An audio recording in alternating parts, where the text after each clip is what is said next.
season. And they are also affected because they also earn outside Nigeria. So the issue of recession across the globe affects them, as well as what's happening in terms of their fear for the election. All right. Well, talking about rate hikes, we've seen the Central Bank of Nigeria here, they've raised rates a lot, this year. And the last one, we got about 50 basis points, about 100 basis points, actually, not as large as the 150 we got before. How is that impacting the sector right now? Honestly, I am personally excited about the Naira redesign, and I support that policy, but not the rate hike. I don't think so, because I feel the redesign of Naira is trying to achieve the same thing. And we've seen a lot of compliance, with people having to remit money to banks. And I don't think they needed to do to that volume. We can see how the U.S. Treasury has gradually, in a very slow manner, raised their own interest rates. I think we should, if we have to do that as well. But in terms of how has it affected the sector, I think it has, because, mind you, a lot of people are relying on taking loans to construct houses, and contractors also having to take loans to be able to partner with developers to execute some of this building. And if you are raising interest rates, it just affects their profit margin. It affects their overall bottom line. So for me, I'm not sure it was the right decision. But again, I'm not the CBN governor, so he has the right to make, and the people in charge of monetary policy. But it's affecting big time. But in our company, we don't take loan in the Nigerian market. In other countries that we operate, yes, we are open to that, but not in Nigeria.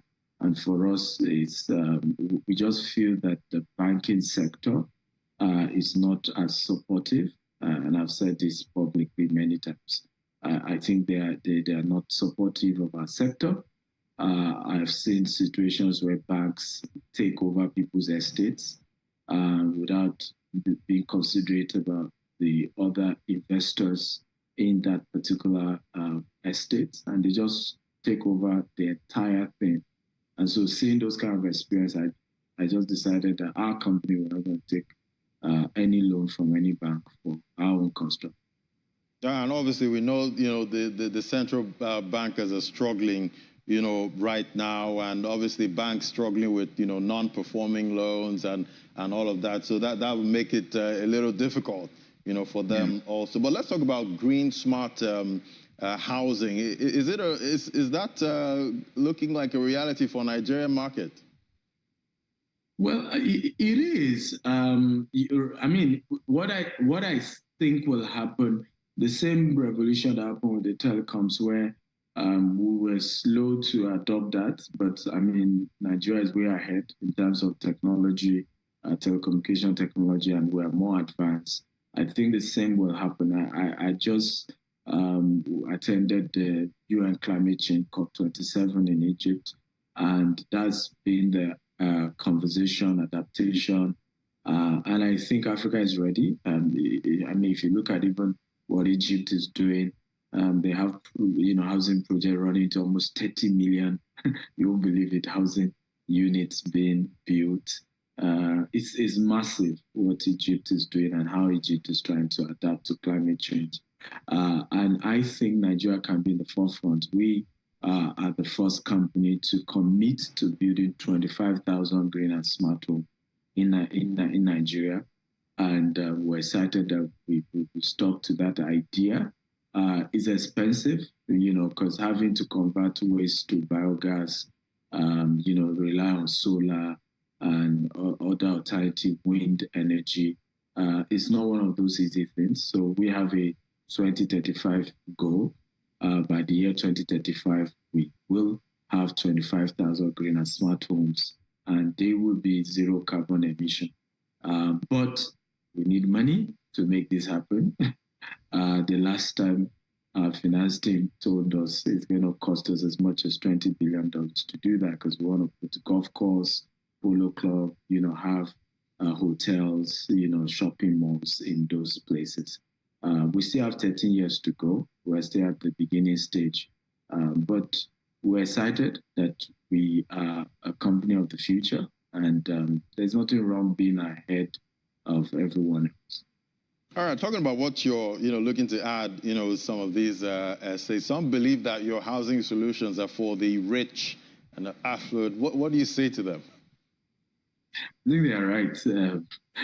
Housing generally is quite expensive anywhere in the world. I think it's the responsibility of the government, as well as other institutions to create what we call accessibility to housing. I'll give you an example. Here's a 2-bedroom. Now, when you look at the dollar price of this 2-bedroom, in anywhere in the US, let's even take Dallas, which is one of those states we operate. In Dallas, the cost of 2-bedroom is twice what you're seeing on your screen. But why is it more accessible? It's because I have 30 years to pay. I only have to bring 20% of that amount. In the UK, if I'm a first-time home buyer, I only even need to bring 10% of the amount.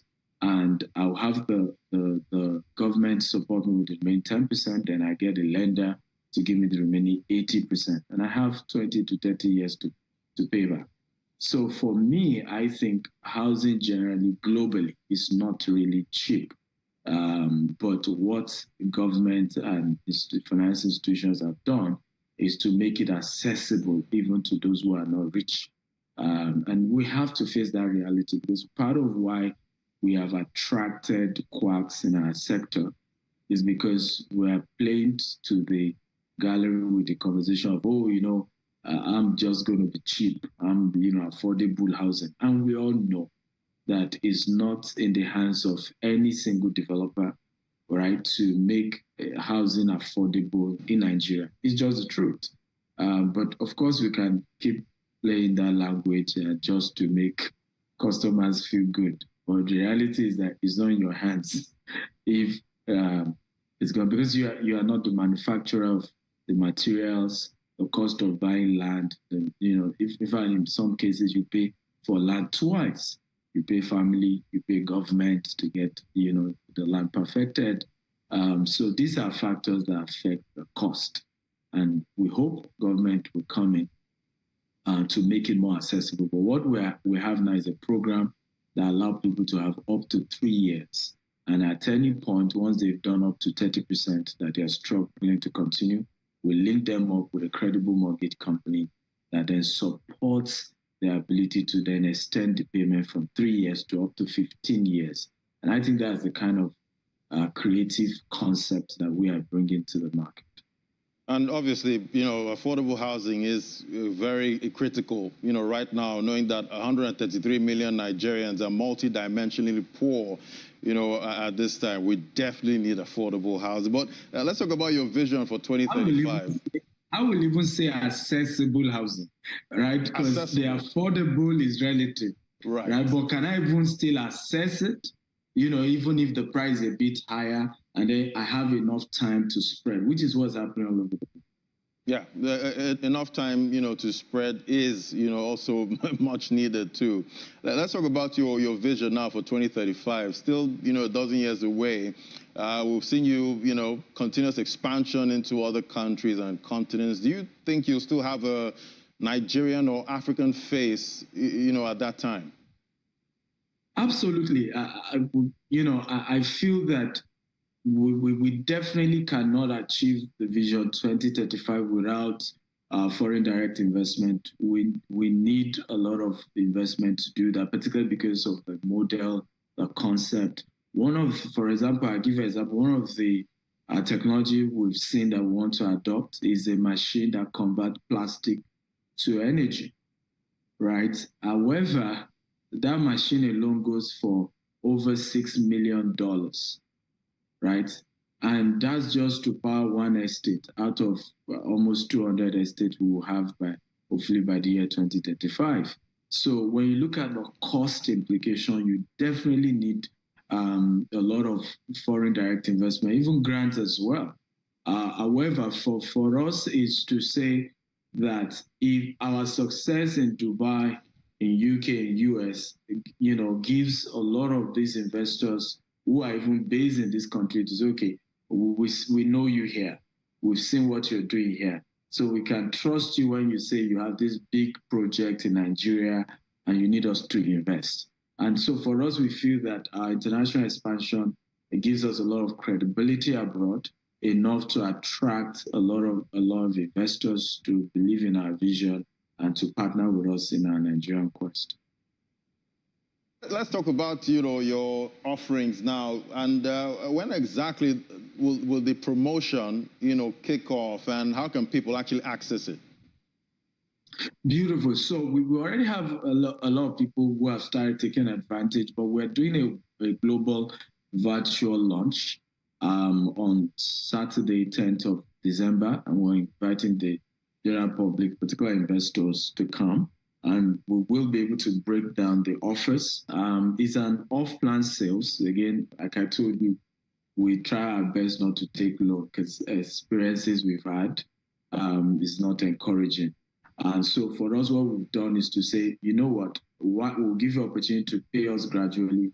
We'll mobilize to sites in March of 2023 and start building gradually. Those who pay outright by early 2024 will even get keys to their house. And of course, others who are paying installment for 3 years, once they are done completing their payment, they then get a key to their house. And we've made it such that we have 5 locations in Lagos. We have Abeokuta, we have Asaba, we have Abuja. So you have that option of where you want to buy, whether it's Isheri or Obudu or Ikorodu or Ibejileki. So there is that choice. We already have normal, ready to move in, units that we currently market, and they are all over Lagos, and we're spreading to other locations as well. But those ones is you're having to pay outright because the houses is already, and you just pay fully and you move in.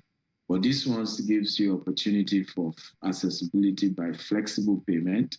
And it also gives us enough time for us to also deliver.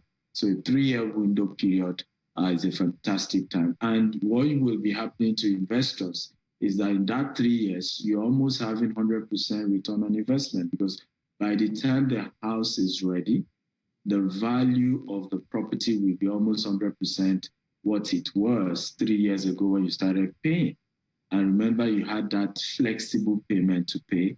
And it's one of the most amazing ways. And what we've also done is to have a subsidiary called Gtexthomes that is able to help you rent out your apartment in the case where you are doing this for investment. And so we're able to help you get tenants, and you are able to get regular cash flow. And that's really one of the major reasons why people invest in real estate, is that consistent cash flow that can keep coming in. You have tenants paying you rent, and you're making more. All right, Dr. Akintayo, I know at some point you're going to give me some 30-year plan. I'll be expecting that. Thank you so much, Dr. Stephen Akintayo, MD, Gtexthomes. Thank you for having us. I appreciate it. Can I just chip in that those who want to register for the event can visit www.gtexthomes.com/1000 units. So if you want to join us for the webinar on Saturday 10th by 5 p.m., again, the site is www.gtexthomes.com/1000 units. So you can sign up, it's free, and we'll be able to give you a lot more detail about the housing unit, 1,000 housing unit, first phase of the 25,000 housing units we are doing the next 13 years. Fantastic. Thank you so much. Thank you. Enjoy the rest of your day. See you. All right, that was